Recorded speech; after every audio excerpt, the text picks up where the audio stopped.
Fans are singing along with Bryson Stott's walk-up music. Everybody standing here at Citizens Bank Park. Sanchez to the belt. Breaking ball, hit in the air, center field. Swing and a miss. He struck him out. And Christopher Sanchez, for the first time in the big leagues, has thrown a complete game shutout. Harper looks at Arcia again as he goes around the second base. And it's turned into the Bryce Harper game. The game's tied. Castellanos in the third. Dusty is waving him home. Here's the relay to the plate. There'll be no throw. Phillies leading. Breaking ball blasted. Game is tied. Castellanos for the Phillies. And it's a brand new game. And the Phillies close out the National League East. They are the champions of 2024.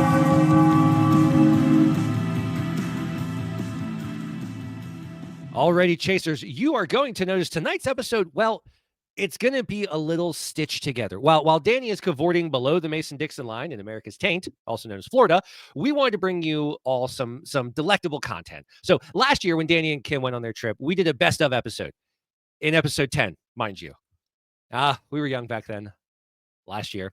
Anywho's, this time I'm going to be putting on an updated and brand new episode, but I'm not going to be doing the heavy lifting myself. No, I have used my professional networking skills to call a group of ragtag guest hosts to share the load this week. So with that in mind, enjoy a hodgepodge of people, places, and topics for this week's episode. And make sure to tune back in next week when Danny returns and lets us know how we did. But remember, this is the Quit Chasin podcast show. We are a little cheeky, a little irreverent, and always unqualified. And with that in mind, to help me break down the week that was, welcome to the stage, Mr.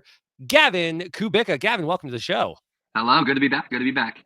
You know, so to those who may or may not remember, the last time we had Gavin on was Quit Chasin Jr. last year with his brother, our Jake Cave correspondent, Carter Vance. So, Gavin, super happy to have you back here. What have you been up to this last year since we checked in? Well, it definitely hasn't been a year, I don't think, but all right, so like the last 6 months, whatever. I've been in college. I've been doing a lot of college things like schoolwork and going to classes. That is not what we called college things in college, but okay, love that for you. What school do you go to? I go to Penn State Harrisburg. Oh, nepotism, another Penn Stater in the fam. What is your major? So I am majoring in accounting, and then once I'm done with my major in accounting, I want to go for a master's in business administration. And what would you do with a business administration degree? I want to be a managerial accountant. A managerial accountant. So you account for managers. What does that even mean? I have a psych degree, so teach me things. I mean, it doesn't mean totally that I account for managers. It means like, I think the biggest example I can give is accountants for investment bankers. That's like the biggest job with it. Okay, so you would be the accountant for a Merrill Lynch, a Morgan Stanley, one of those cats. Exactly. Okay. All right. I like that. Yeah. That's almost interesting, but not quite there. So instead, folks, we're just going to hop right into the week that was. Now, the last time that we checked in with you, we had just finished the Colorado series. Things were high, but we knew that the Dodgers were coming to town, and the Dodgers are the reigning champs. They are a force to be reckoned with. Let's see what happens. Oh, snap. The first game, LA Dodgers 2, Philadelphia 3. As Danny Gerb likes to remind me, never, ever count out a former Marlins pitcher. Jesus Luzardo put on the finest performance a Friday Night Thunder Guns jersey has ever seen. Not only that, but JT seemed to be throwing every base runner out, including Shohei the Money Ohtani, and the final out of the game. Gavin, what'd you think of that first series win by the Phils? I mean, I tell people all the time, JT Realmuto is the best catcher in baseball, in my opinion. Or at least defensively. I mean, I'd agree. There's an argument for hitting sometimes, but even on the base paths, he's quick. When it comes defensively, he's got one of the best arms, if not the best. Doesn't let anything by him. I mean, all That's around. bullshit. He lets so many pass balls the last 2 years get by him. I'm going to call you. I agree with the love for JT. I'm here for the love for JT, but I'm going to call bullshit on the no pass balls theory. But continue. Anyways, so I know it's like a little bit of a hot take when I say that JT Realmuto is the best catcher in baseball, and my roommate that I live with, he would disagree with the statement that I say he's the best catcher in baseball because he's from Washington, so he's a Mariners fan, and he believes that Cal Raleigh is by far the best catcher in baseball. I don't know that one. So when has anyone cared about the Marlins without Ichiro or Ken Griffey Jr. on the team? So tell him he's in Central Pennsylvania, suit up, because that shit ain't gonna fly here. Exactly, and I've tried telling him before, but he sticks strong with the Mariners. I don't know. West Coasters, man, you can't do anything about it. He lives in a rainy climate. He doesn't know how to find fun and find joy. But So do the Phils sometimes run into those opportunities of too many clouds. In the second game, LA Dodgers 3, Philadelphia 1. Well, the longest win streak to beat for the year is set at 4 as Nola's Nola and the Dodgers win what can only be described as, honest to God, a traditional baseball game. Gavin, any thoughts on this one? Anything to add? It was just baseball, right? I have something to share for this one. So I can't wait. Get into it. I watched this from my dorm room on my projector. And so when I use my streaming services, I can't totally watch all the baseball games in Pennsylvania because of Comcast, and it's not letting me use these certain like channels on not being on my home Wi-Fi. So I use Stream East, if you guys know what that is. And I got stuck with the Dodgers announcers instead of Crucky and T-Mac. Ooh, that's tough. That's a tough one. I know, what an atrocity. But one interesting thing that they did announce was that Max Muncy was 1-21 against Aaron Nola. And when I heard this, I was like, wow. I was like excited. Until Aaron Nola did what Aaron Nola does best. And he went 3 for 3 against Aaron Nola that day.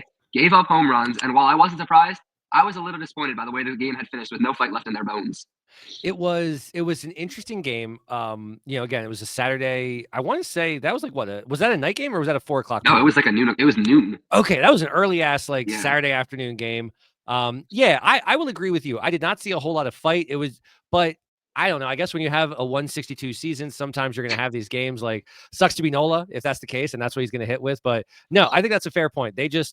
They got down kind of like enough, and they were like, all right, let's get to tomorrow. But you know what? Tomorrow wasn't so bad because LA Dodgers 7, Philadelphia 8. Baby, was this ever a weird one. So Chris Sanchez did not look fully sharp, and the weather certainly derailed both starting pitchers as Tyler Glasnow, a pitcher I actually like, loaded up the bases so that Nick, first pitch grand slam Castellanos could do his thing. Holy hell. This was a game that, we went down and then Casty blasted a Castellanos grand slam. So we went up, we gave back the lead, and it was a classic back and forth. And I would have to say, even though it was a Sunday afternoon game, the level of baseball played in these 3 games, I liked it, man. This was good baseball to watch. What'd you think? I mean, as you know, I'm just as big of a Castellanos fan as you are, if not maybe a bigger fan. I don't know. You're not, but that's cute. He's the man. And I think this year could be the year that we see his best performance. And maybe he will quit chasing. I don't know. The team on a whole has done some great shit as far. Now, I said it to Chris earlier in the night, so the fans are going to listen to it later in the show. Weird show, I told you guys. But I need more of a sample size. I need to see more of this to say that this is where we're at, because the Lord giveth and the Lord taketh away. And the Lord is Casty. So Casty giveth and Casty giveth away. And you never know at what point it's going to be which version of him. I mean, yeah. And I was just overall so happy that we won the series and that we beat the so-called best team in baseball, or even just the NL. I don't know. They call them the best team in baseball, but I completely disagree. They're the most expensive team in baseball, I imagine. And even if they're not, fuck off, they are. But here's the thing. Honestly, dude, the NL is fierce as shit this year. The Padres are not going anywhere. The Dodgers are not going anywhere. The Mets are not going anywhere. You got us, the Phils. The Nationals have a weird level of scrappiness. No one ever knows what's going to happen in the NL Central. I mean, at any given, they are that kamikaze wild card of is it going to be the Cubs, the Brewers, the Pirates? Who's it going to be that comes out of there and loses in the first round of the playoffs? You love to find out who it's going to be. The Giants, are they going to have one of those stupid San Francisco Giant dumb years? I don't know. So that's a great point. And speaking of NL hierarchy, that takes us to the next series in which we go down to Hotlanta in game 1, Philadelphia 5, Atlanta 7. God, I hate watching games at Truist Park. I just do. The Phils bats tried really hard to keep the Phillies in the game, but Atlanta's bats had more fight in them. Neither Cy Youngable pitcher had their best stuff. Rojas has immediately evaporated all the goodwill he built by not doing boneheaded crap, and Bohm is still acting like a petulant toddler. All in all, I'm siding with friend of the show, Jack Fritz, when he hopes they didn't just wake up Atlanta's, to this point, dormant bats. Gavin, what did you think of the first game of the Atlanta series? I mean, I would have to wholeheartedly agree with you when it comes to watching games at Truist Park. It's just no fun in general. It's how you kill a vibe. It is an energy-sucking vampire. Truist Park is, oh my God, it's like a deadbeat dad. I hate it. Oh, it's atrocious. I was disappointed about this game for a couple reasons, especially with that little miscommunication in the outfield on that one fly ball. I mean, so we can all agree that Johan Rojas, someone that has played over 100 games in the outfield, was the one that needed to take charge so that Edmundo Sosa, the person making his, first career start in the outfield, knew what was going on. Like it was an asinine play. It was a bullshit play. Ugh, it was so frustrating. But I mean, at that, with Edmundo Sosa, that being his first game, he made an amazing over the wall grab. That shit was nasty, man. Like I loved him. He robbed a home run in his first outfield play as a starter. I love this son of a bitch so much. He's so hot. What? You'll understand later when you see the show. Trust me. Again, this is the last segment I'm recording for the episode, but the first segment people are seeing. So it's very meta what I know and what you and the listeners do not know yet. Interesting. Okay. It's been a long week, man. Yeah. So, all right. So we got through game 1. We did the thing. And then we get to game 2, and an unlikely hero emerges because Philadelphia 4, Atlanta 3. Now, with a win probability meter that eerily reflects the Dow Jones this week, the Phillies ended up victorious in a topsy-turvy game that saw Taijuan Walker dueling like he's Innie Dillon saying F you to Mr. Milchick in every Severance finale. Harper Young went yard. Turner won the game with a bomb of his own. And dare I say it, this looks like one of those, I don't know, grown-up professional baseball teams. They lace them up, go out there and play their ass off, shower after the game, and come back to do it again tomorrow. This was a professional baseball win. What did you think, Gavo? I mean, before anything, I just want to start by appreciating the Severance nod. And if any of you viewers have not watched it, you need to. Danny won't watch it because he doesn't believe in giving Tim Cook or the Apple Corporation any additional dollars. But Severance is Tits McGee amazing. Absolutely. But anyways, this game was an absolute heartstopper. It was very back and forth, as this series normally is. But going back to our Quit Chasin Jr. episode, this is just another reason why I believe that the newer age Philly fans can't stand the Braves compared to the other NL East teams, because it just seems like they won't die. Yep, and they don't die, and you have to worry about them for all 27 outs. And you see bullshit like Orlando Arcia, attaboy Arcia, bat flipping a walk when he's hitting 2 for 15, and he bat flips and he tries to pimp a walk. Are you kidding me? Is this really what's happening right now? I was so infuriated. Honestly, I think that happened in the game before, and I don't remember, but whatever. Like, you're right. There's just something about like the Braves as an organization. When you think of them, it's just a line of punchable faces. All of them, from Matt Olson to Ozzy Albies to all. Every single one of them has that shit-eating grin face you just want to smack. Except for Spencer Strider. I love him. He's amazing. And that's going to bring us to today's game. Gavo, right now, it is the 7th inning. You and I are recording early because the game is in a rain delay. It's 1-1, and anything can happen. Spencer Schwellenbach did his thing. Jesus Luzardo did his thing. It's been a great baseball game. Dude, Schwarber, here's what worries me. June Schwarber is a mythical creature of epic proportions. Correct. Are we just going to spread June Schwarber out throughout the entire year, or is there another plateau this guy could go in a couple of weeks? Like, is that actually some shit that's like, could Kyle Schwarber, I don't think, like, could he hit 50? I don't know. But the cool thing is he's being productive as of now, no matter where in the lineup he's hitting. And that's extremely important for a guy like him. Knowing we can lead off with him or we can clean up with him makes him so valuable. And I think a lot of folks don't appreciate what a Schwarber type of baseball player can do for a DH position and for a plug and play batting order spot. Like, he is just, I need him to die in Phillies pinstripes. I think I've said this on 3 other people's interviews, but like, I need Schwarber to be a Philly for the rest of his life because he is everything I adore about this organization. He is a Philly guy. I mean, just everything that embodies Philly, he has. I love him. I love him to pieces. But all right, Gavo, thank you so much for stopping in. We did it. We recapped the week that was. Folks, I don't know what the final score of this game is going to be. By the time you wake up, maybe you'll know, or maybe it'll be, I don't know, delayed for the next time we play. Who the hell knows? But we will recap it next week if there is anything worth saying. Gavin, thank you so much for coming in. Anything you want to say before I kick you off the screen? I don't think so. No. Okay, well, that was almost interesting. I swear to God. Thank you so much for coming in, Gavin. Good luck with you in the finals and all that stuff in your higher education existence. And I don't know, maybe I'll see you at Easter. Maybe I won't. Who knows? I'm mercurial like that. So thanks for coming out, brother. Yep. All righty, folks. Thank you so much, Gavin John and Gavin Kubicka, the same guy, really, for coming out. Now it's time for you to hop into the world of game time with me and my special lady. Chase Nation, as you know, Danny and I have always had an affinity for different games to play on the show. But since the boy is away, the gals will play. That's right, I have with me my true partner in crime, my life queen, the Schwarber to my Harper, the Chooch to my Lidge, the Phila to my Delphia, Miss Kara Zimmerman. Kara, Muffy Bean, say hi to the crowd. Hi, crowd. You know, it's funny, you told me before we started this not to say to you, say hi to the crowd, and I did anyways. I know. And I did hi, crowd anyway. You know what? I'm proud of you. Way to stick to the script. Way to Thank stick to you. the script. Folks, we are going to play a rousing game of hot or not with the Philadelphia Phillies players. 14 players, 2 choices, hot or not. As the great Kevin Malone once opined, this is not would you do her, Jim? This is hot or not. So with that in mind, let's play. First up, we have shortstop, the guy that infuriates Danny and me, Kara, Trey Turner, hot or not? Oh, would you go with? You went with not. I went with not, folks. Definitely not. Definitely. Now, why don't you think Trey's hot? He just has that look to him, just his eyes. Like, he just looks like a little fella. So can I tell you a funny story? Hmm. So Trey's middle name is Vance, which makes him like Trey D. Vance Turner, and he does have a bit of that Vance look to him. So all right, fair enough, fair enough. Next up, though, we've got him, our captain, my captain, Bryce, the showman, Harper.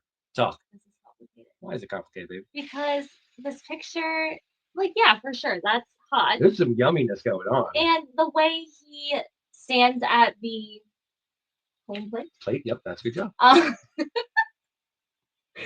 The way he, gears up, like he's really locked in. You like the pageantry he brings to the plate discipline. Yeah. Okay. But, so in this moment, sure, I would go with that's hot. That is hot. But just I'm hearing a but. I'm just not happy with his following on Instagram. That I really just don't think I can say that's hot.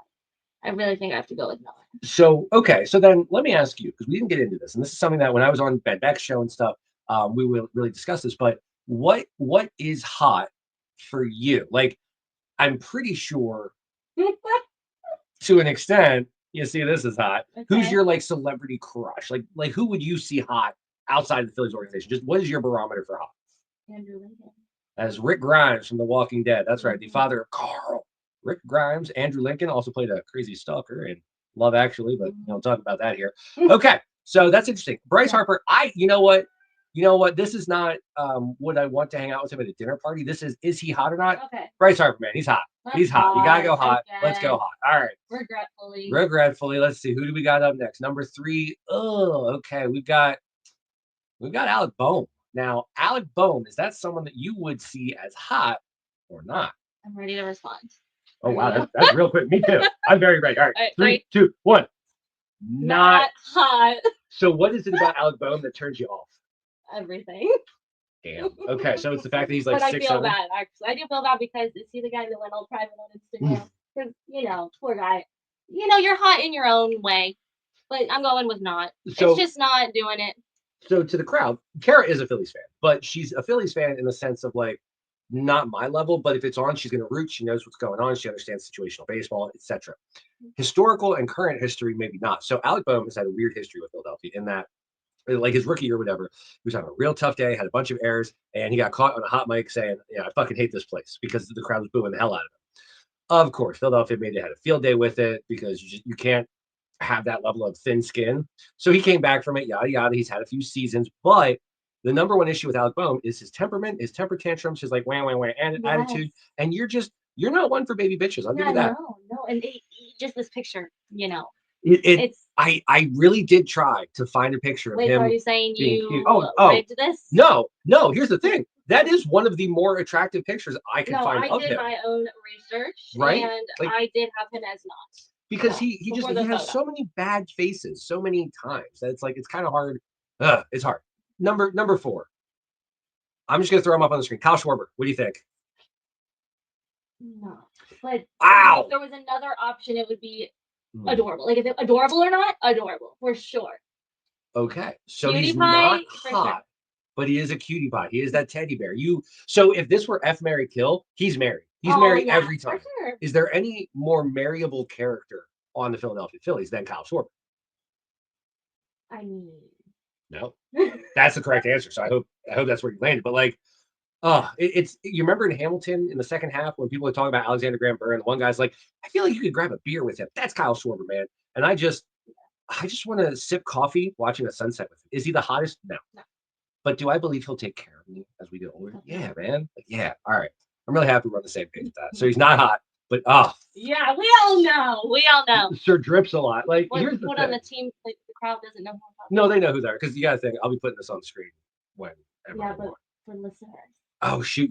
Oh my gosh! You're so right. Should we Thank start you. over? No, we're fine. We're great. Are you gonna edit some? I'm not. Nope. This is going in the show, folks. No, we're up to our number. No, I crazy. love your laugh. It's one of the reasons I fell in love with you, Oh, folks. Lauren, don't. Oh God. Oh, he loves me in public. I hate that. It's so embarrassing, guys. We were talking about our number 5 hitter, Nick. Castellanos. I mean, if you look up hot in the dictionary, it's him. First off, he's hot. He's sexy. Yeah. Would I do him? Yes. Like I wouldn't go this far, this deep. I mean, just a real quick. Yeah, that's hot. I mean, I'm not saying like, oh my God, I can't with this guy. No, like, I'm not saying he's peak Zac Efron, but like he's great. Right. Oh, Zac Efron is cute. Have you seen him without his shirt on recently? It is insane. All right. So Nick Castellanos, the most obvious hot in the universe. This is an interesting one, and I'm really excited to see what you have to say. So, folks, you see him on the screen. It's JT Realmuto Kara. On the count of 3, let's reveal what we have to say. 1, 2, 3, reveal it. That is hot, dude. Best catcher in baseball. What? Yeah, best catcher. That's a great. You know what? Any man that's willing to be a catcher instead of a pitcher, it's already good in my book. I don't know what that means. I know. So JT has a very rugged, all-American, all-shucksness about it, doesn't it? And go ahead. Well, that's great. I love that. Him and his wife do a lot of charity work. They do. And I appreciate that. So that makes him hot. Charity work is hot. Oh man, folks, I work in a nonprofit, so just I just found this out. Thank God this is my career path because I'm not good at much else, so at least it makes me a little more attractive. Thank you, darling. All right. JT Realmuto is hot. Here's an interesting one that I don't think you have much familiarity with, but Phillies Nation does. It's Edmundo Sosa. So when you look at that picture, when you see that guy, you're going to go with 1, 2, 3. If I look at this picture. Okay. Be real with me. Well, on my list, I did have hot. And then this photo. This photo maybe isn't like, this is sexy, but is it hot? I don't know. Sexy. I think that's a confident dude. That's a confident man that like clearly just did something impressive. So impressive. His helmet flew off. And he loves Philadelphia so much. He's saying Phillies, hot, all day hot. Edmundo Sosa, without question. All right. Oh, ooh. Now that's fascinating. So, guys, we are up to Bryson Stott. And as you heard, probably Kara's initial reaction, it was, ooh. So on the count of 3, 3, 2, 1. Oh, Kara said not hot. Alex said hot. What don't you find attractive about Bryson? Well, okay. You know what? Actually, I'm going to change my mind. He's not hot. He is adorable or grungy, but he's not hot. Yeah. Again, I keep referencing my list here, and then I'm changing in this moment. I did have him for hot, but maybe I was just trying to be what's the word? Stereotypical. Okay. Oh wow. Oh damn, that's harsh. Now let me ask you a question. Look at this picture. Does he not look like a tinier version of Dax Shepard? For sure. Is Dax Shepard hot? Yes. So wouldn't Bryson Stott, by the transitive property, be hot? Sure. I mean, this is all subjective. Yes. Well, yeah. I mean, hot or not is subjective. You know what, folks? That's the thing. We're talking about these Phillies individuals, and we're having fun. We're judging books by their cover. Yes. Let's not do that. They're all great people, and you know what? They're going to go home tonight with a lot more money in their bank account than us, and a lot more they're going to be fine. So we're having fun here in case anyone wants to be offended. We're not. Next up, we got Brandon Marsh. Now, I wanted to give you both the bearded picture and the unbearded picture because it's a fascinating juxtaposition. Unbearded, that's when I made that face because I definitely prefer the beard, although really, it's too scraggly. I mean, it's too long. It is, of course. But it's better than no beard at all. Okay, so Brandon Marsh, 1, 2, 3, hot or not? Hot. Wait, would you say not? You're going not. Okay, is it because he looks dirty? Definitely. That's a tough break. Do you know why he wets his hair? Yeah, so does he in his face. I'll allow. Yes, that is actually the exact reason. So of course I'll allow because that's the fact. Which is Now, fine. You could also do a bun or something, like a low pony. I mean, you have the long hair. you know what? I But don't do hate that you? answer. I mean, whatever he wants to do. I respect it. Now let me ask you a question. Looking at his unbearded self, do you know what television character he reminds me of so much? And it's some a show that Yes, we've I know. That's what? no. Okay, fine. Kevin from Shameless. That is Van from Rebo A Man. little bit. 100%, dude. Okay, doesn't he look like Dexter? Though, now that I said it? Maybe a little bit. He's got some Dexter in him. I can respect that. Who we got up next? Next up, this is the new guy that you probably haven't seen much of. Max Kepler. What do you think? Yeah, I Oh, didn't know his name. So I'm looking at him, and I don't have a lot of familiarity with him either. So 3, 2, 1. You're going with hot. I'm going with hot, man. He's got like, I don't know. So first But I off, haven't seen him play. you haven't. So. And if you were to see his entire like full body, he's hot. No, like, I did look up photos, and he I did is. make that choice. For sure. Earlier For today. sure. All American dude. Now, I don't know what kind of relationship he's going to have with Philly or Philly's going to have with him, but easy on the eyes, really nice blue eyes. Like, I don't mind looking at Max Kepler. Next up, we've got the most important person on this list, Kara Zimmerman, the last person on this list, hot or not, the Philadelphia Fanatic. 3, 2, 1. Obviously, we need to divorce. So I'm saying the Fanatic is hot. You're like saying not hot. I'm not You know comfortable what? saying the Fanatic is hot. That's weird. That is an interesting high road position to take. And while I understand it and I respect it, I feel like the Fanatic always wins. So this is a game of Fanatic is cute and funny and silly and so wholesome. Maybe... You know what? He is hot. He's again, you know he would. But then again, if we didn't say that Schwarber was hot, we could put the Fanatic in the same category as Schwarber. Yeah. Okay. All right. So the Fanatic, you're going not hot. I'm gonna stick with hot. I don't care if he's a bird from the Galapagos, man. Hot. Every time I see him, I get excited. Karen, baby, we did it. We did it. You did when I asked for the list. You did say Aaron Nola. Oh my gosh! As a bonus, Aaron Nola, hot or not? Hot. A little bit. Yeah, Aaron Nola. Bit. He's an interesting type of like trailer park hot in that like he's got the closely trimmed beard. He's got the long hair, the long curly hair. But like, I feel sometimes that if he wasn't playing baseball, he'd be on meth. I feel pretty confident saying that.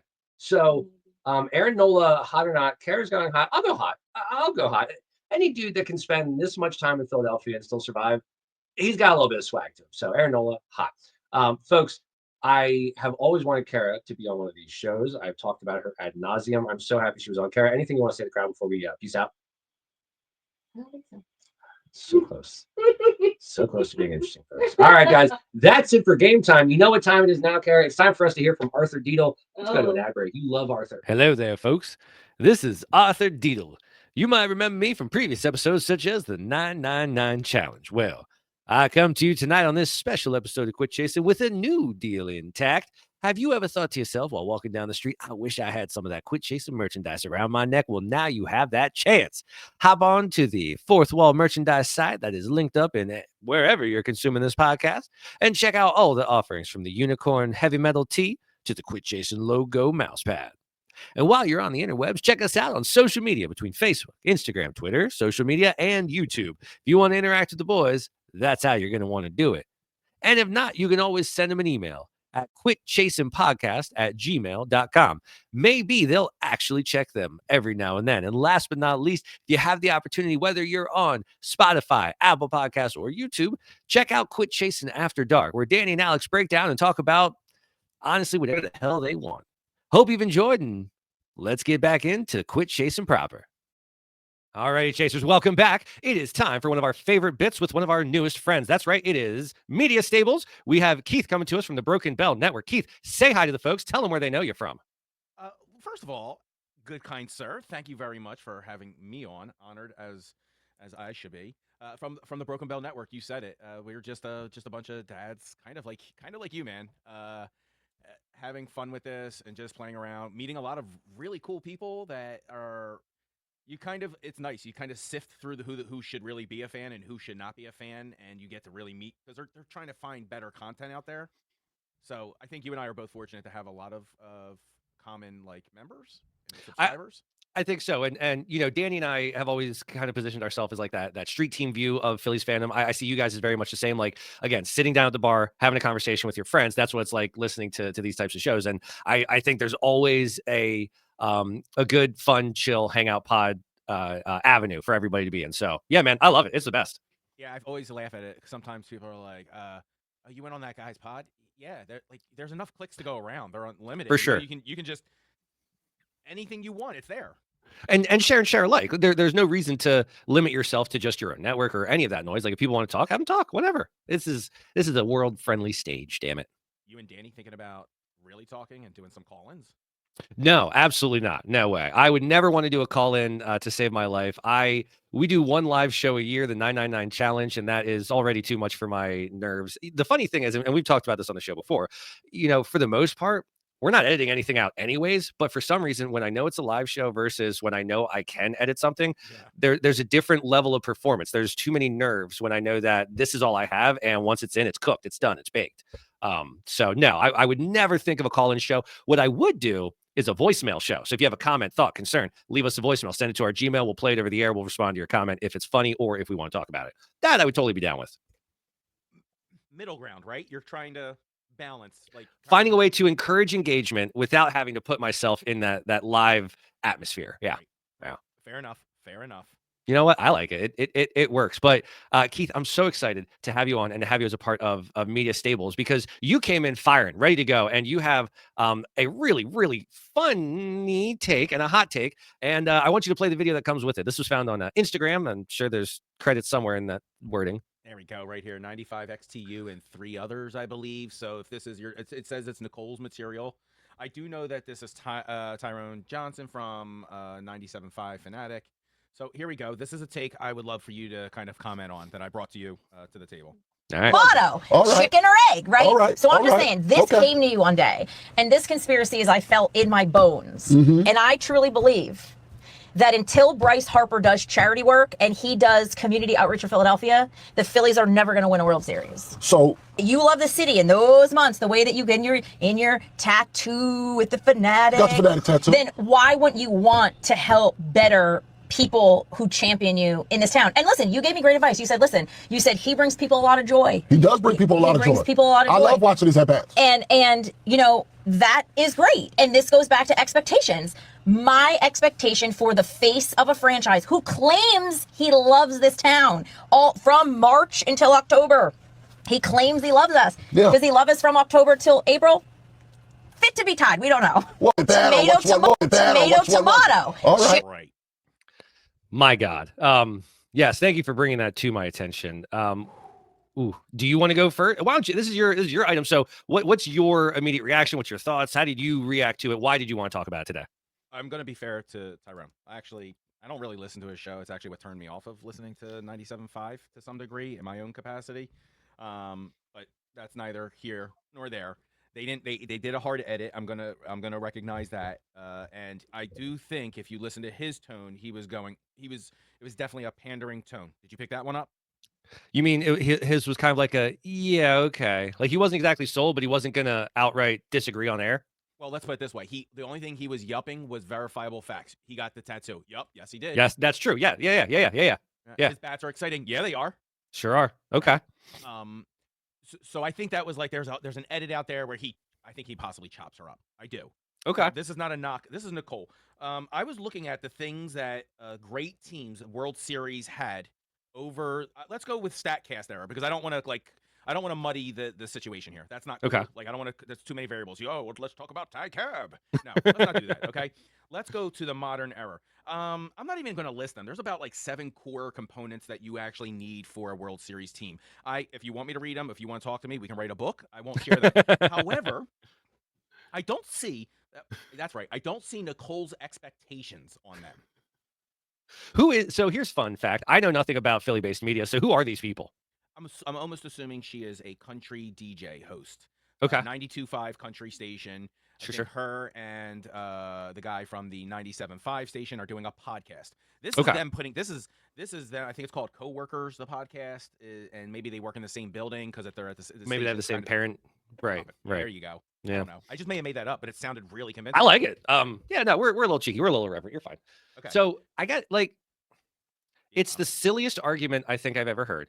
I am someone that loves to find ways to just talk about why a team isn't going to win, but philanthropy is not that is apples and oranges. That is not an accurate argument that should be used to explain a team's ability to win a World Series. That is a completely different subject. And I also think, what good is forced philanthropy?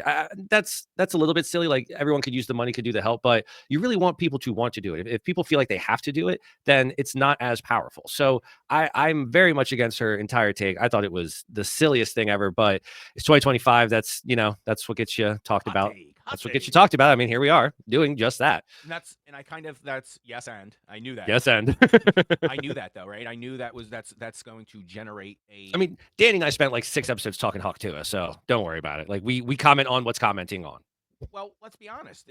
That became a story within itself, and for good reason. There was, maybe an issue, a financial gain that was wild from it, and a movement from whatever. So that I can understand how there's a beyond the podcast type style 6-episode arc of the Hawk Tua girl. Oh, dude, the HBO miniseries in 5 years is going to be dynamite. It's going to be like any of these other true doc things that come out. It's going to be delightful. Yeah, I love it. Yep. I like the fact. Thank you for bringing up that they're all mutually those a World Series, which is a sport and a business and a franchise and a thing that needs to be worked on, is mutually exclusive to charity work. I thank you for bringing that up. Absolutely, yes. Also kind of ignores his charity work that he actually does do. So that was my next question. There's no way in hell that the face of the Philadelphia Phillies does not do charity work in the city of Philadelphia. Come on. If he doesn't do any charity work, then someone somewhere needs to be fired from someone's PR team. There's no way he hasn't done a book drive. He hasn't appeared as a Santa something. Get out of here with that nonsense. Like, come on. People just, that's an annoying argument. Well, it's like one of those. This is like the very definition of an ignorant argument, right? It's like not as a bad take, right? It's not a hot take. I'm not saying it's a hot take. I want to be clear. It's not. It's a bad take with even less information behind. Now, I know most bad takes don't have information or facts behind them. True. This is one that's like, hey, Google's your friend. Oh, trying to be my friend. Oh, Google knew. Google's listening, friends. Google, yeah. I was just, don't do it again. Oh. All righty, Keith. That was delightful. Thank you for bringing that story to my attention. Thank you so much for coming in and hopping on. Any shout outs anytime? Anyone you want to talk about your shows, anything, where can people find you? Tell it to the world, damn it. All right, let's go for it. YouTube, we are just trying to get our presence on YouTube. We have like a Facebook kind of network of about 70,000 followers, and it's really great. We are trying to do more YouTube content because we do go live on there as well, and we'd like to interact with the followers and the community from there. So we are on Broken Bell Network on YouTube. It is we host the Philly podcast, the Hall of Fame Club podcast, and the Northeast Philly podcast. Nice. I highly recommend the Hall of Fame Club. If you're a fan of our show, you're going to love their show. Honestly, it's a no-brainer. Same with the Philly and Northeast Philly. Although I am not from Northeast Philly, I appreciate your love of your hometown. Damn it.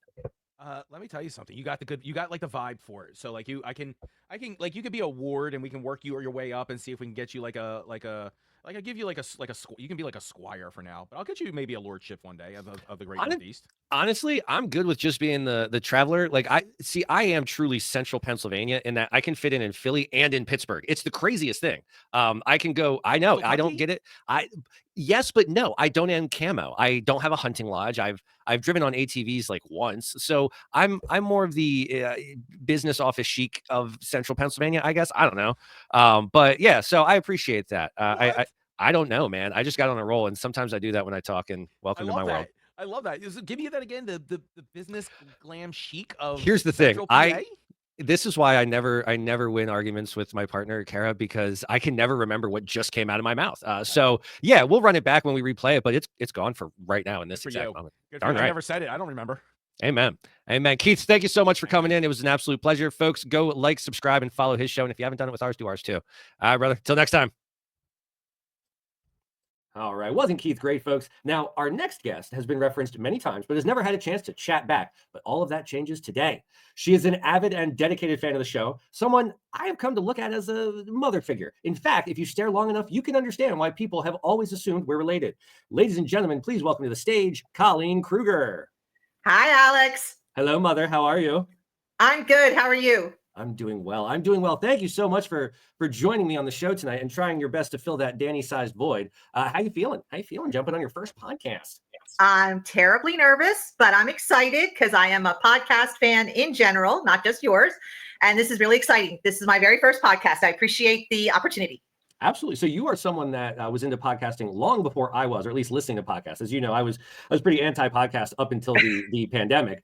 Yes. So what is it about podcasts that you like? Well, when you spend a lot of time on your own doing solitary tasks for whatever reason, after a while you just get tired of the music. And I enjoy, obviously a lot of us enjoy podcasts that are hosted by celebrities that are about things that are celebrity related or entertainment related, but I also enjoy podcasts that teach me things such as stuff you missed in history class or ologies, which is an examination of science. So I always feel a little bit smarter after I have listened to one of those podcasts. It's a lot like old timey radio. That's how I think that's a great call. It's like that old talk radio, but instead of being forced to listen to what happens to be on, you get to kind of craft your own catalog and enjoy it your own way. That's a great call. Yes. So, mommy yes. dearest, I brought you on tonight for Media Stables, and I've given you about 24 hours to prep yourself for your very first appearance. So, lady, what you got? Well, I thought you had mentioned things that I'm interested in right now, things that I think other people might be interested in. But that led me down the path to what I consider comfort TV or just comfort watching. It doesn't always have to be television, because right now life is difficult. The world is very divisive. There doesn't seem to be a path down the middle anymore. You must stand on one side or the other. And should you even drift towards the middle, you can be excoriated by those who think you're on their side or welcomed effusively by those you think are on the other side, when all you're doing is just dipping your toe in the waters of being somewhere down the middle. So for that reason, I think that comfort media is a haven right now for the troubled soul. I think that's fair. And what is it that you find comfortable? So how do you define a comfort show? Like, what is your definition of that? How does that work for you? Most times for me, familiarity is the beginning of comfort. Since the streaming began, which I looked it up, Netflix started streaming in 2007. Before that, there was YouTube. But as far as popping yourself down and just choosing what you want to watch, that started, I think it was 2007. Whatever, doesn't matter. 2007 is a long time ago. So I might push back on that. I mean, 07. I think it was 17. No, 07 would make sense. Netflix was around when I was in college, which was 2009. But was it streaming? Oh, you know, it may not have been. On demand through Comcast was an option. Okay. Between on demand and streaming, I feel that the generation after yours, like your nieces and nephews, have grown up without the comfort of watching the same thing many, many times. When your siblings and your age group was growing up, if you wanted to watch Pee-wee's Big Adventure every single day for a year until your mother told you that the tape broke, even though it hadn't, she'd just thrown it away. Which I didn't know that until like 2 years ago. That tells you how gullible I am. So people did that all the time. First of all, my generation grew up with reruns, afternoon reruns, morning reruns. When I was a kid growing up, the shows that were on in the daytime in the summer were shows that had been prime time shows, but then had, gotten canceled and now were rerun once a day, 5 days a week. Or in the summertime, you'd rewatch the same thing over and over.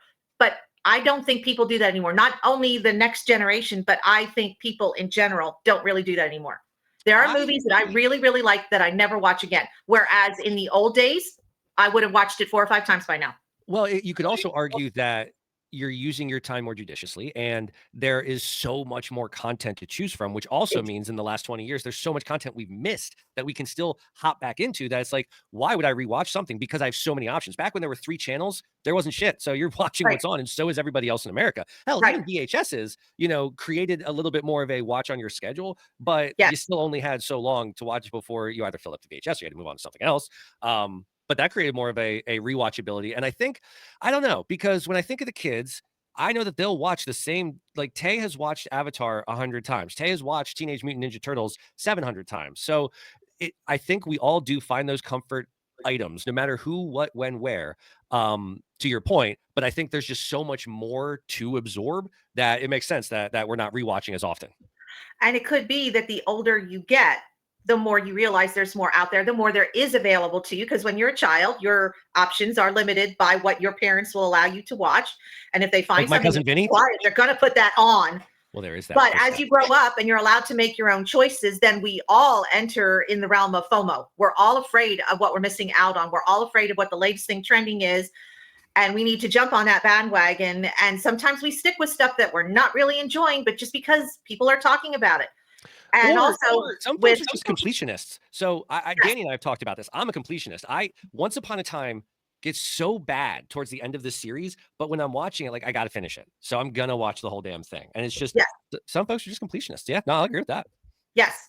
So anyway, so for me, comfort starts with familiarity. So because first of all, I know it's something I'm going to enjoy. And also I know where the story's going. And instead of being boring, it is comforting. So to be honest, a lot of things that I find comforting are children's programming, children's movies, not too many children's shows, except for Avatar. Sure. That's like the only kids series that I will rewatch, though there are some I will watch. Bluey's pretty damn good, man. Bluey is pretty damn good.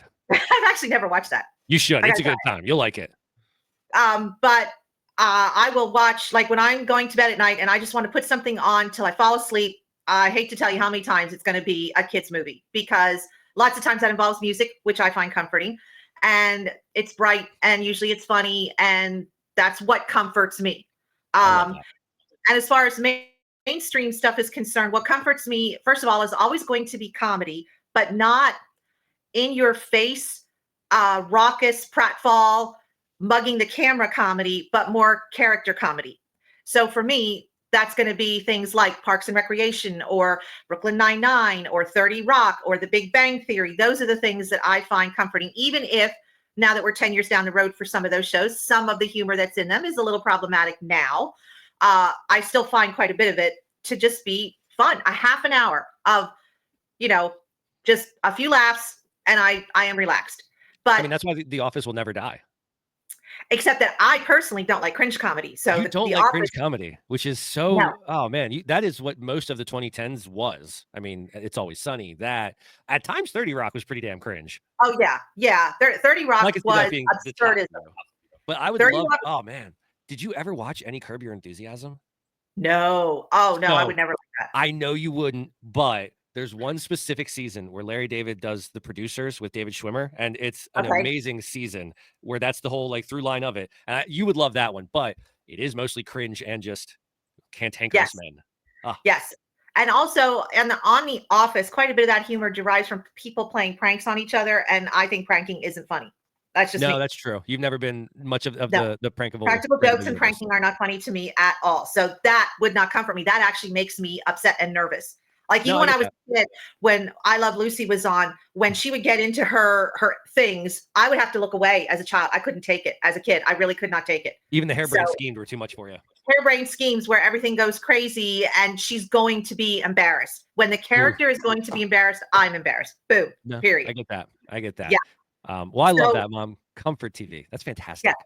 And one of the reasons that I'm enjoying Parks and Recreation right now is because more than almost any of those other shows, except Brooklyn Nine-Nine is a lot like this. This is a group. It is a workplace comedy, which I usually like more than a family comedy.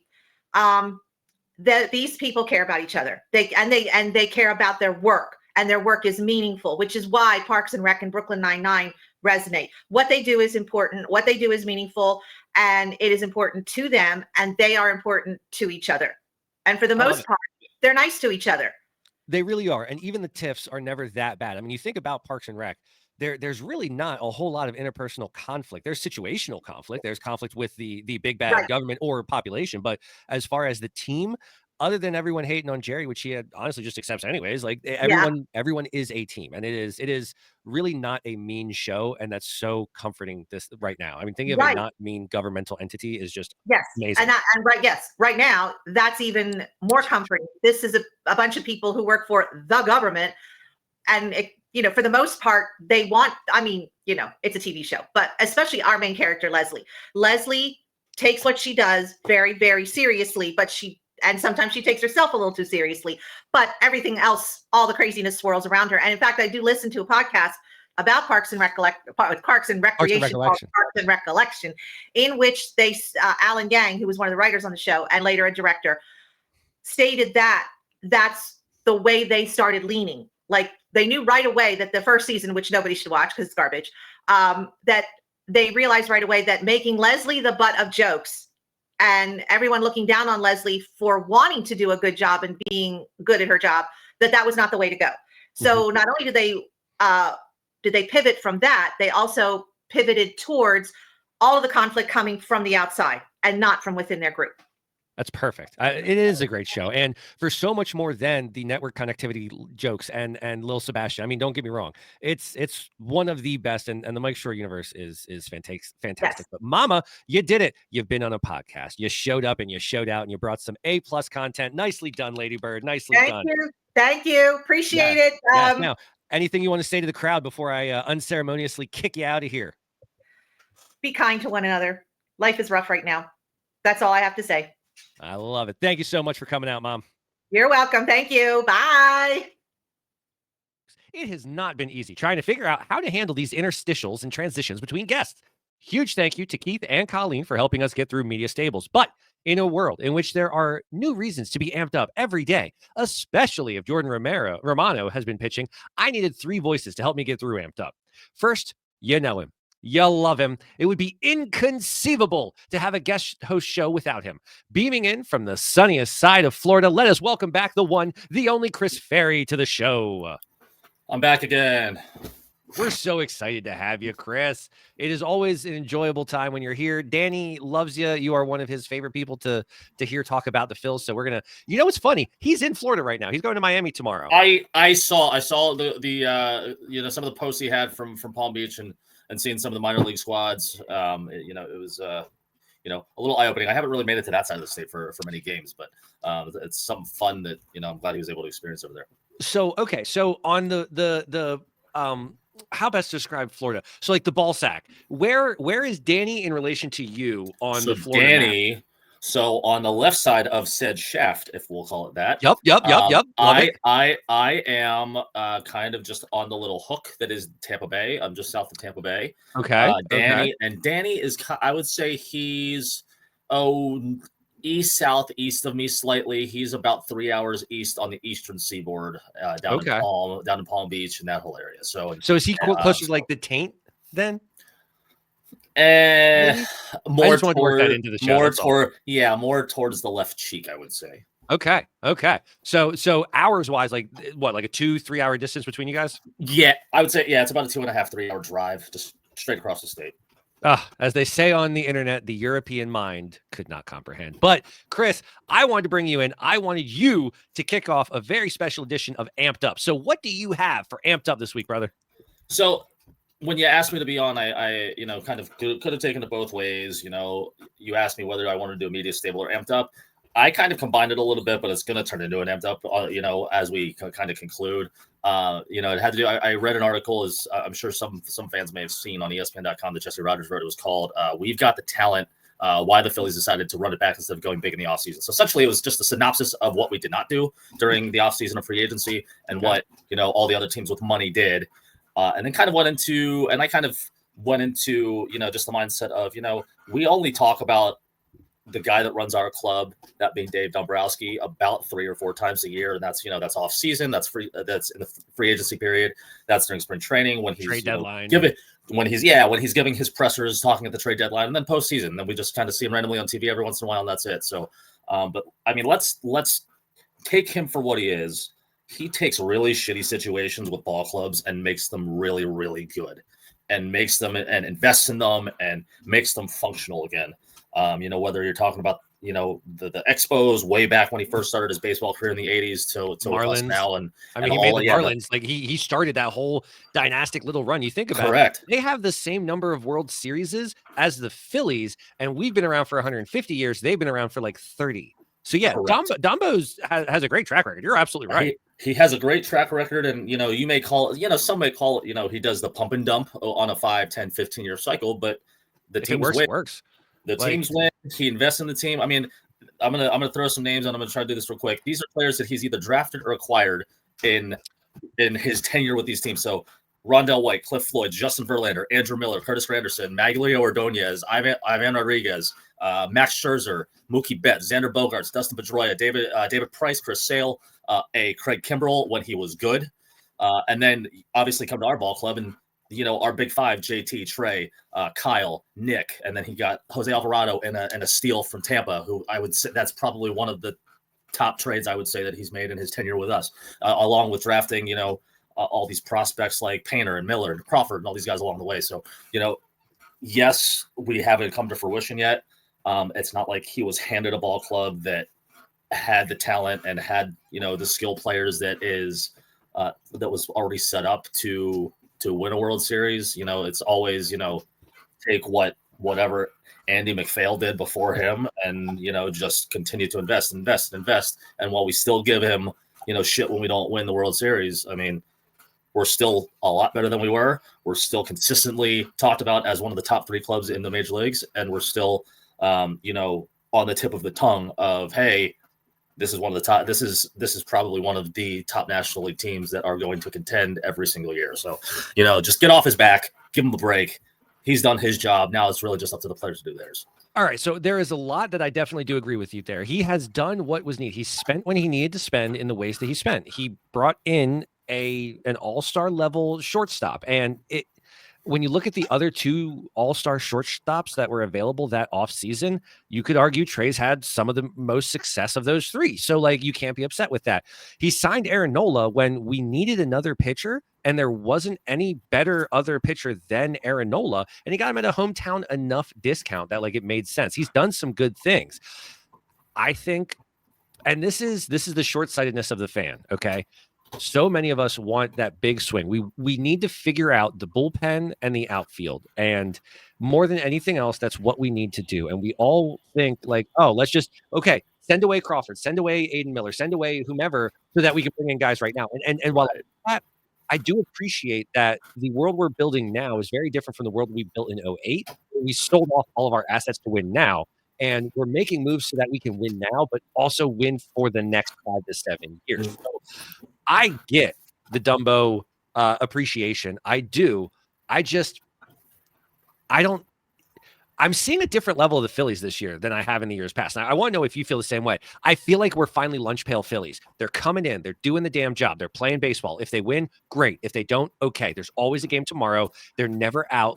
They're just playing baseball, something we've been begging them to do for 3 years. It's a very small sample size. We're less than 15 games into the season, but they're just playing baseball. So I agree with you. And the argument everyone has been saying is if they just play to their baseball card, we're a world beater. And I agree. It's just, and Jack and James from the I Hopes podcast have been talking about this. We need to remember to enjoy the regular season and not think, yeah, but how is that misplayed ball at third going to kill us in October? It's a long ass season, guys. Let's get on for the ride. So I appreciate the optimist living up to his name and saying, let Dumbo do Dumbo. He has a proven track record that he does get it right. Baseball is hard. Only one team can win every year. Settle down. Is that essentially the thesis of what you're saying? Yeah, that's essentially what I'm saying. And it's also because in that record of, the Red Sox are going to go and they're going to win 2 or 3 World Series during his tenure. The Tigers are going to win 4 divisions in his tenure and get to the World Series for the first time since the 80s. Take a look. We know what's going to happen. That team's, as those contracts start to subside, they're going to tail off.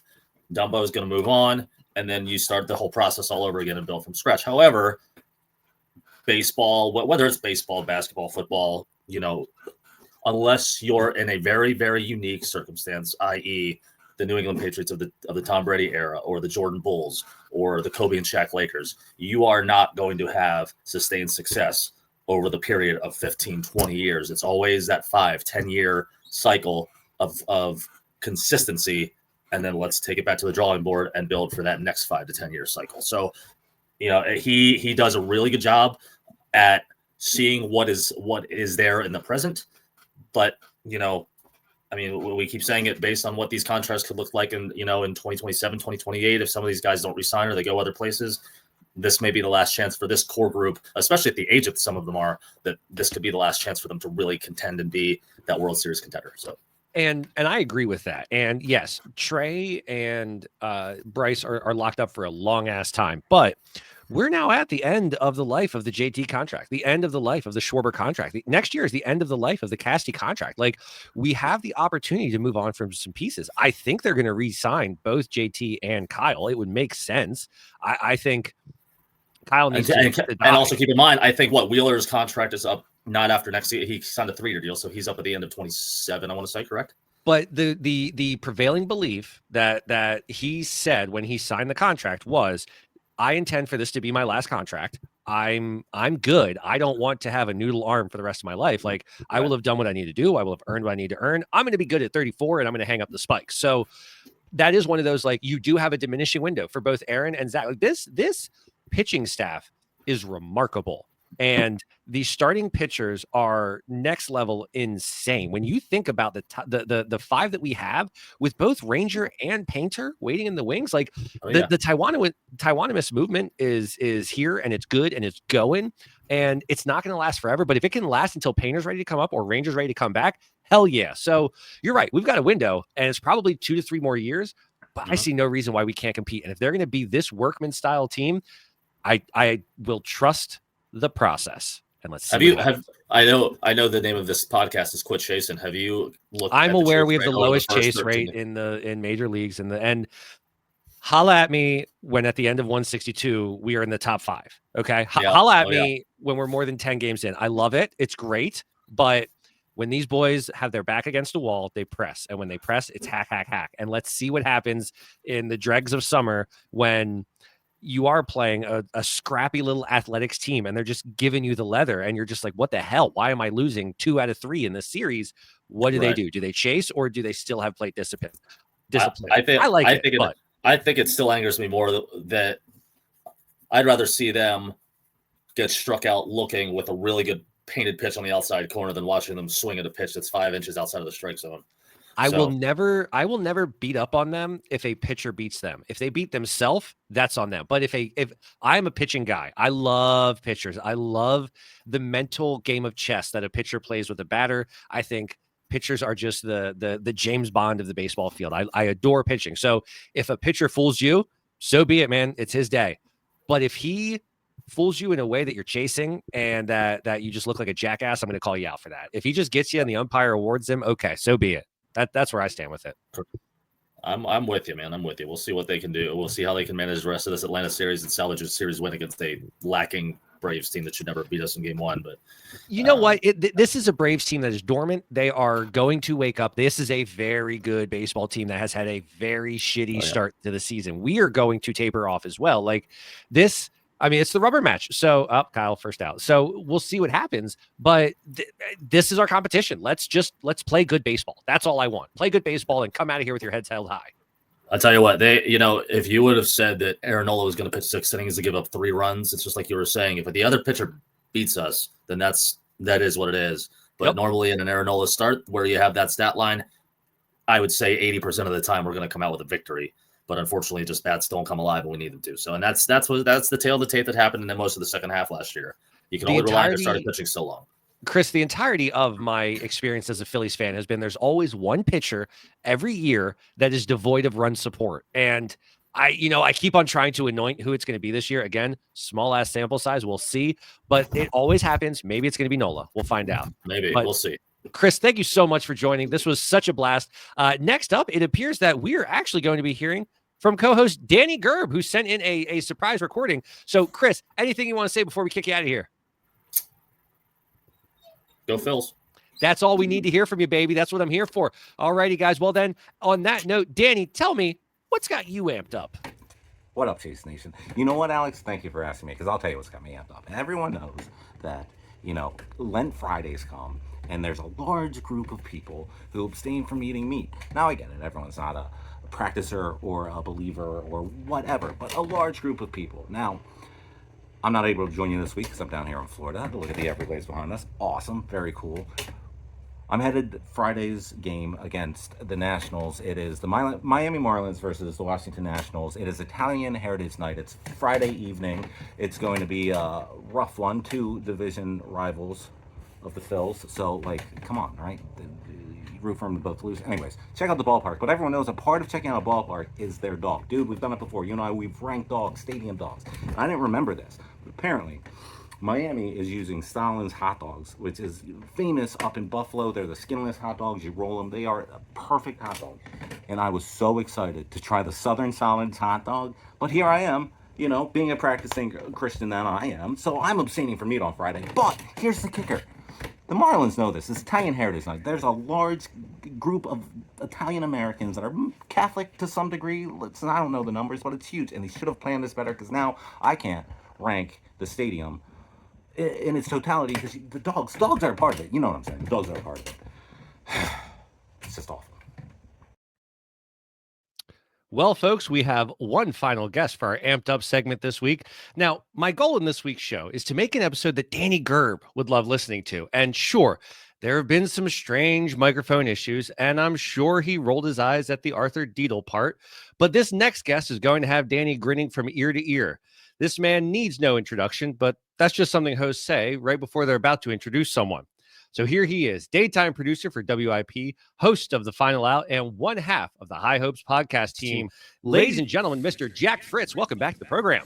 Oh, happy to be here. I miss my other buddy, but it's all good. It's you're here. It's beautiful. Phil's are back, and life couldn't be better, my friend. Life couldn't be better. I don't know what it's doing in Philly. It's raining cats and dogs right now, but nice. I don't care. Because, again, we were talking about it just a few moments ago.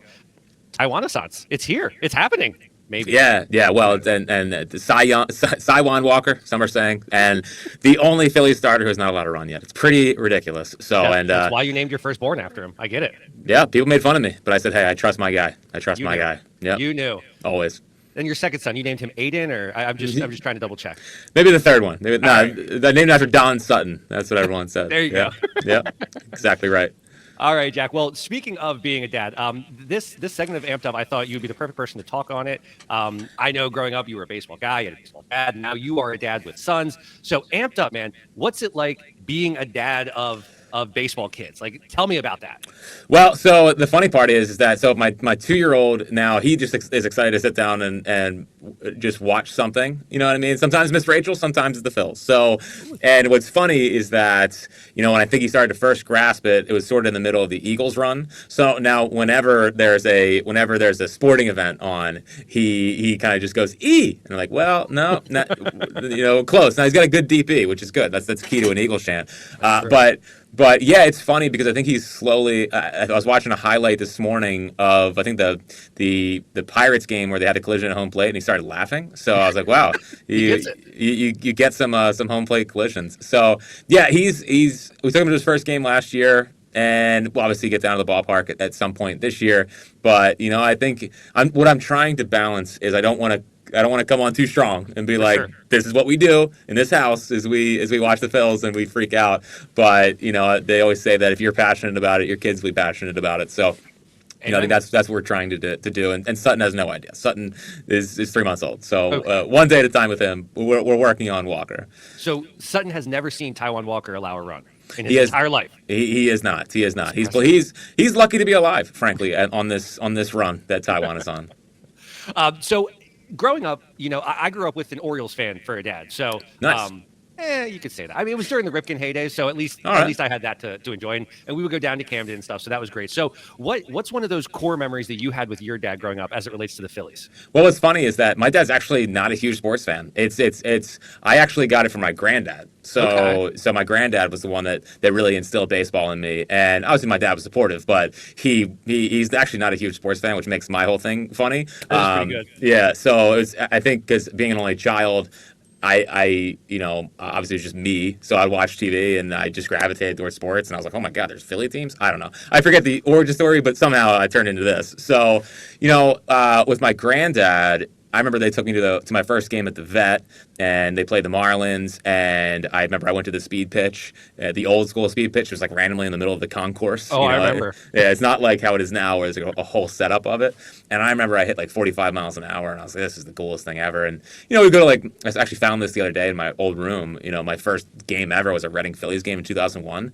I mean, I would love to go back and look at the lineup of the 01 Reading Phils. But yeah, it was more my granddad. You know, both my parents worked, so I would hang out with my grandparents a lot.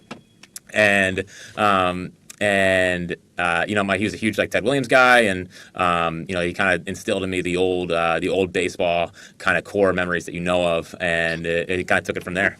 That's amazing. Do you have any one specific memory when you think back to your childhood in baseball that stands out? It could be from playing days or watching. From my early days of baseball, I don't know, man. Like it was really just watching. I just remember watching SportsCenter. I mean, obviously, there's the early days where I remember Robert Person's 2-home run game and little things like that. The Millwood no hitter. I remember the when Tommy signed, I was so Tommy'd up. I mean, I would try to emulate his little toe thing when he would hit a home run. And yeah, I would say that early for me it was Tommy and the vet and all that stuff. That's perfect. So if you have one goal for experiences with you and the boys, and I guess where I'm coming at this is, I was a theater kid growing up, and my kids are on stage now and they like it, but I'm really, really cognizant to not push my for lack of a better term, failed dreams on them and be that stage parent. So have you and Jill already had that conversation of like, I did play. If they want to, they can. If not, whatever. Or like, no, they got to play baseball. It instills the right values, yada, yada. Have you guys had that conversation or anything yet? Yeah, I think she's definitely worried about me being a little too into it. So, and I've tried to ensure that I'm not going to be, I think the biggest, I find, I'm going to find our generation, more my generation, so funny on how we parent our kids in sports, because I think we were the first ones that had the helicopter parents. Now, after us, I think it's gotten way worse, but at least we were the first ones that I think we dealt with it a little bit, and we don't, at least for my generation, everyone I talk to, we were all like, this is annoying. We don't want to do this. So I think there's going to be a big overcorrection from our generation, hopefully, where you let coaches coach, and if it's not going your way, we're not going to call the coach and freak out on them, like, why is my kid not playing? I don't want to do that, and I would like to be the guy that Now, I don't love coaching, just being completely frank. Like I'd rather work with them at home or in our own spare time. But I don't know, like I've had visions of like Saturday mornings, obviously I work a lot, so during the week's tough, but Saturday mornings going to the local field, hitting ground balls, little stuff like that, and kind of making it our thing. And I think that's the way I want to do it. I want to do it like our thing. I don't want to be overbearing about it. I don't want to do the I don't want to be like, you got to do this, you got to do that, and kind of make them hopefully take it and run with it rather than me really forcing it on them. The only sport they're not allowed to play is lacrosse. No interest. I can't take that, Bill Belichick. You can't have my sons. Oh, lacrosse is the worst. It's just the worst. So any other sport is fine. Cannot do lacrosse. That's amazing. That is amazing. No, but I hear what you're saying about the helicopter era and everything. I too am really excited to see kind of what that overcorrection looks like. Like my brother-in-law, he was a pitcher for Penn State, all that good jazz till he shredded his arm.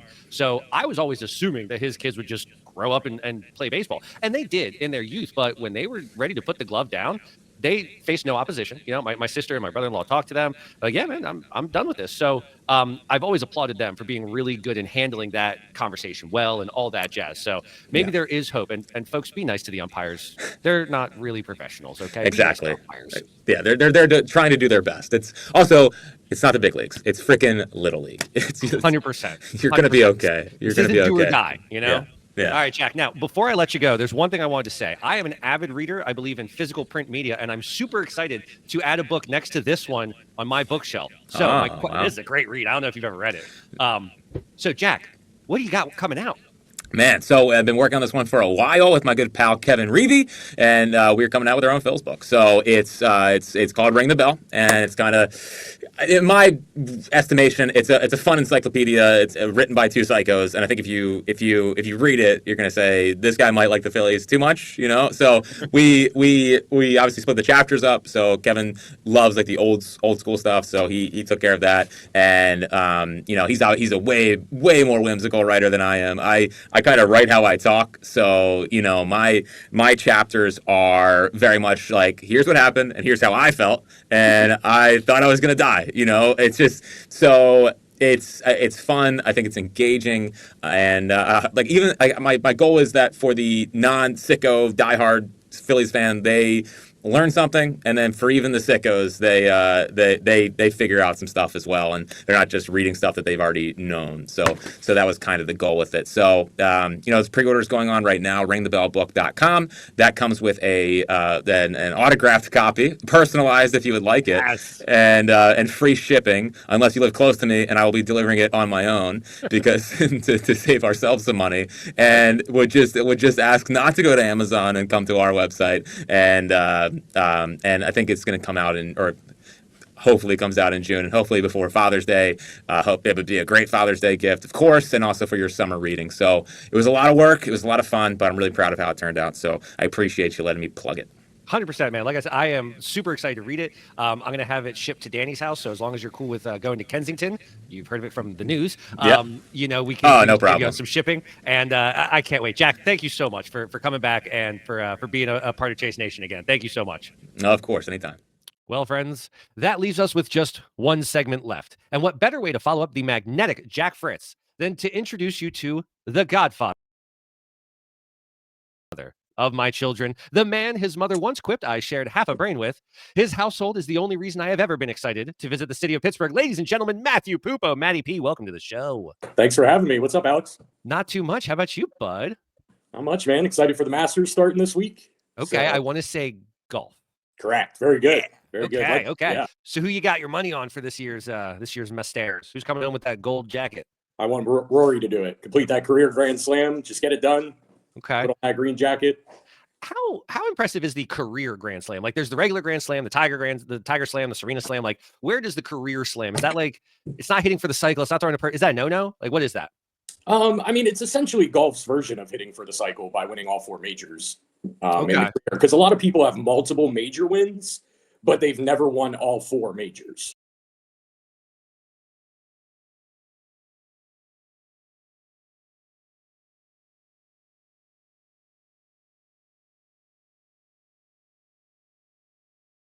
Okay. All right.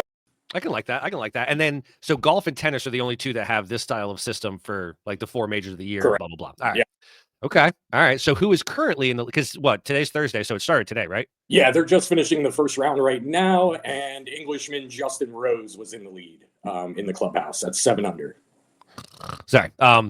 Okay. All right. You know what? The funny thing is, talking about golf, thinking about golf, reading about golf always bores me. But all those times I went over to your house as a kid and golf was on, it was always fantastic. Like a good Sunday golf match when you have a good slate towards the finish and like they can really cut well. Like it's a good viewing experience, but there's something about the idea of golf that is inherently sleepinizing, which people feel the same way about baseball.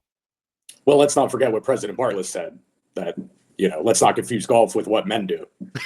And I believe he did piss off the Ryder team when he said that. He did.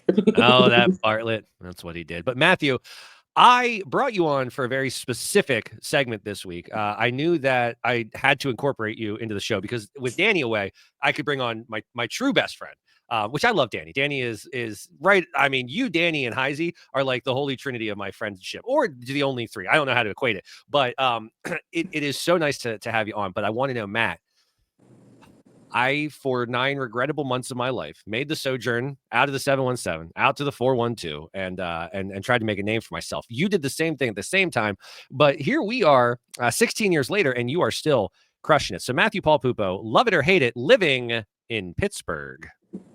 I love it. Why? How? What?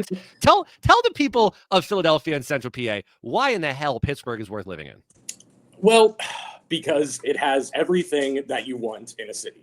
It has the big city feel of the downtown and the skyscrapers.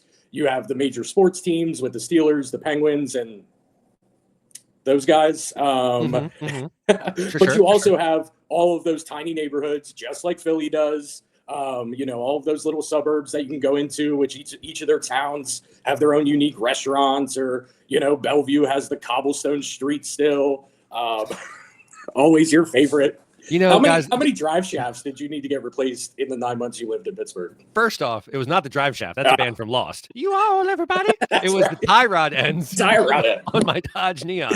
And I definitely lost one tie rod end in Pittsburgh, but that moment somehow led to me moving to Pittsburgh. So it was just a weird set of circumstances. All right. So I can appreciate that it has its own uniqueness. But would you say that because of the community and the world that you have entered into in Pittsburgh, that's what also helps? So is it more you wouldn't leave Pittsburgh now because it's Pittsburgh, or because Pittsburgh is where your heart is? Like, that's where your family is. That's where your friends for the last 16 years have been. That's where your memories have been for the last 16 years. So is it more the place or the nostalgia that keeps you there? I wonder. Ooh, I think as we're tipping into almost 16 years here, I think it's just become home, man. Yeah. Honestly, pretty much spent almost half your life there. Yeah. And, with marrying Jess in September, I think that's going to kind of put the rubber stamp on it there. So, yeah, I mean, she's Pittsburgh, essentially homegrown, born and bred, right? Whole thing. Yep. Yeah, honestly, like my dad's from the Baltimore area. My mom's from here. They live here. I've typically learned that in these kind of scenarios, a lot of the people I know, the men have moved to where the women were, and that's where they've set up shop. So I don't know, dude. I miss you, but I look at what you built out there, and I love it. Now, me personally, I hated living in Pittsburgh. There were so many things. So first off, I was in a job I should not have been in. I should not have been as a 22-year-old in charge of the dorms of a almost college. That was not a good fit for me. Thankfully, none of that exists anymore. And I think because the job I entered into when I got out there had so little free time and so little ability for me to engage with people or to interact with folks, like I couldn't have gotten a part-time job at your restaurant and worked because I had to be on call pretty much all the time. Right. So it didn't work for me. I think if the circumstances were a little bit different, if I could have tried in a different way, because I did eventually end up in the restaurant industry, and I could have done that. God, that would have been exhausting. And at 37, my body would be in a lot worse shape than it is now. But I don't know. I could have made Pittsburgh work. I think Pittsburgh's fun. It's not too unsafe or anything. Like, it has its pockets just like everywhere else. But I was there during the season changing. So from spring until the dead of winter is when I was there. So I got to see Pittsburgh in the fall, and there is a very peaceful, cute quality, like Squirrel Hill in the fall. Like, that's really nice. It's like a Nora Ephron film. Real nice spot to be. So no, I appreciate Pittsburgh's charm, but I would say that if I had to choose between the two ends of Pennsylvania, I'm going to Philly. Like 100 times out of 100. First off, like Philly just has a little extra vibe. It's got a basketball team, which I think makes it more real than Pittsburgh. If Pittsburgh had a basketball team, would they be taken more seriously? And do you feel like people take Pittsburgh seriously, or they're like, "Oh, Pittsburgh, I see you over there. I remember when you were doing things. It was so cute. Oh, look at them go." It's like you're watching the old man feeding the birds. That's what Pittsburgh is. You're watching an old man feeding the birds at the park, and you're feeling just so happy that he made it to this point and he's so comfortable, but like you don't expect anything out of him. So that's that's the most ludicrous way I can describe how I view the city of Pittsburgh. Your rebuttal. That's pretty ludicrous, buddy. Yeah, I'm sure there's a lot of my friends listening right now that are probably cursing you at the moment for that analogy. Right, but like Pittsburgh, what have you done for me lately? Okay, what have you done for me lately, Pittsburgh? Paul Skeens. Who? What's he done? What's he actually done? He's shown up and he's thrown some balls, and we're just going to anoint the guy? Yeah, absolutely. No. Nope. What about Sidney Crosby? Sidney Crosby, he had his moment, man. That was 15 years ago. I love that for him. It's adorable. He's still breaking records. Okay, and how relevant are the Pirates right now? They're not. Okay, so I love that he's on his retirement tour. I love that he's milking every penny out of every contract he can get. I hope he would as a Canadian. But who cares? And I mean, we're not going to bother talking about the Pirates, but even the Steelers, kind of a joke in the NFL right now. Like, it's a rudderless, directionless franchise. I love Mike Tomlin, but apparently nobody else in the world does. And did they get Aaron Rodgers yet? It's not official, but here's the thing. Here's the reason I don't want Aaron Rodgers to suit up for Pittsburgh. He has to complete the Favre cycle, man. Minnesota's right there, dude. Like, he has to go to Minnesota so that he can literally just do the Favre. Like, that would be pretty wild. Wouldn't that be insane if he were to have the exact same career as Brett Favre? Yeah. One ring, a whole lot of pissed off people. I'm sure he has scammed welfare recipients at some point. It's Aaron Rodgers, folks.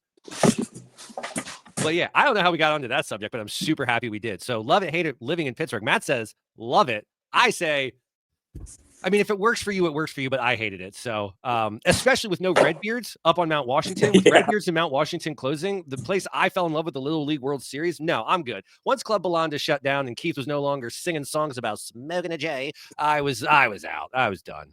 My God. Matty P, you did it, man. You came in. We did it. You crushed it. Your first real podcast experience outside of a car. and you nailed it. This was so much fun, buddy. I'm so happy you came on. Thank you so No, much. I appreciate you guys having me. And yeah, I hope Danny can actually, see my face now in the video. So yeah. Who knows if that's a good thing or not, but yes, I can attest he will be able to see your face this entire time. Now, Matt, I had said this to you, and I might get in trouble from Danny, and I don't care, but I wanted to give you sign-off privileges because I am very adamant that I sign off the After Dark episodes and Danny signs off the regulars, and Danny's not here, and you're in the position at the end of the show. We talked about the sign-off. I would like you to do the sign-off, all right? Folks, we are going to be back next week with a regular scheduled program. Let's see what Danny thinks about how I did this week, and it's always fun. Matt, send us home.